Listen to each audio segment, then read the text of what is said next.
குருப்யோ நமக. அன்பான ஆத்ம நண்பர்களுக்கு பணிவான ஆத்ம நமஸ்காரங்கள். இன்று நாம் திருவம்பாவை 15ஆம் பாடலை பார்ப்போம். ஓரொரு கால் எம்பெருமான் என்றென்றே நம் பெருமான் சீரொரு கால் வாய் ஓவாள் சித்தம் களி கூற நீரொரு கால் ஓவா நெடுந்தாரை கண்பணிப்ப பாரொரு கால் வந்தனையாள் விண்ணோரை தான் பணியாள் பேரறையருக்கு இங்கனே பித்தொருவர் ஆமாறும் ஆரொருவர் இவ்வண்ணம் ஆட்கொள்ளும் வித்தகர்த்தாள் வாருருவ பூம்புடையீர் வாயார நாம் பாடி ஏருருவம் பூம்புணலை பாய்ந்தாடேலோர் எம்பாவாய் என்று பாடுகின்றார். இந்த பாடலில் ஒரு தோழி இன்னொரு தோழியை உதாரணமாக ஒரு சிறந்த சிவன் அடியாளை பற்றி உரைப்பது போல் கூறுகின்றார்.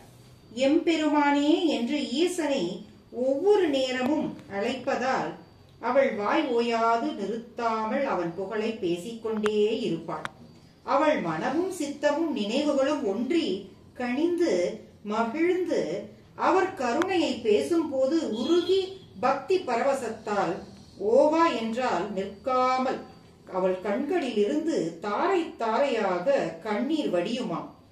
இந்த பாரொரு கால் என்றால் இந்த உலகத்தையே மறந்து அவள் பேரின்ப நிலையில் போய்விடுவாள்.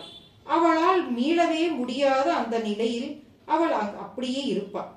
ஆகையால் விண்ணில் இருந்து வரும் எவரையும் அவள் வணங்க மாட்டாள். ஈசன் என்ற பேரறையனுக்கு அதாவது பேரரசனையே அவள் வணங்குவாள். மீண்டும் மீண்டும் அவன் பெயரை பித்து பிடித்தது போல் அவள் புகழ்ந்து கொண்டே இருப்பாள், காதலோடு நிற்பாள். இங்கனம் என் தோழியைப் போலவே நம்மையும் ஆட்கொள்ளவிருக்கும் வித்தகனான ஈசனை தாழ்பணிந்து பாடுவோம் வா தோழி. மலர்கள் நிறைந்த இந்த ஏர்வடிவிலான தடாகத்தில் பாய்ந்து நீராடுவோம் வா என் பெண்ணே. சகலத்திலும் சிவனே உறைந்துள்ளது என்ற நிலையில் அனைத்தையுமே சிவமாக பாவித்து அன்பு கொள்வதே சைவத்தின் அடிப்படை. அப்போது ஏற்றத்தாழ்வுகள் என்பதோ பெரியது சிறியது என்ற பேதமே உண்டாவதில்லை. எல்லாம் பிறக்கும் எல்லாம் இறக்கும் என்றால் எது பெரியது எது தாழ்ந்தது சொல்லுங்கள். சிவத்தை தவிர இங்கு எதுவுமே பெரியதில்லை, நிரந்தரமில்லை என்பதை புரிந்து கொண்டால் மாயைகளில் சிக்கிக் கொள்ளாத நிலை உருவாகும். மாயை விலகியது என்றால் பிறகு ஏது பிறப்பும் வாழ்வும் இறப்பும்.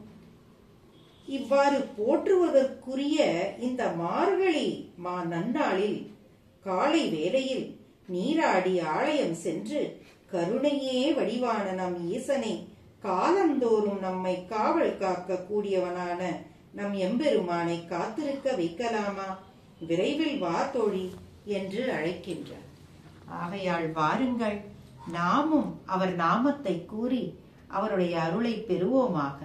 ஓம் நமச்சிவாய. கிருஷ்ணார்ப்பணம்.